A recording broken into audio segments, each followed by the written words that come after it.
Place a cloth on the radiator and turn on the hairdryer. Everyone laughed at me when I did this. Now they're doing it too. Throughout the year, a huge amount of dust settles inside the radiator. You don't need to take it apart to clean it. Cleaning radiators for winter can be a quick and easy task. All you need is a small bowl. Fill it with warm water, then take a regular microfiber cloth, dip it into the bowl, and wring out the excess water. Place it on the radiator. Now you need a standard hairdryer. Set it to the warmest and strongest mode. Put it under the radiator and direct the airflow upwards. Hold it for a few seconds.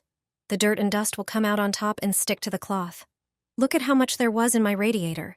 You won't believe how much cleaner your home will feel after trying this simple method. Use this trick on every radiator in your home, and you'll get rid of dust mites.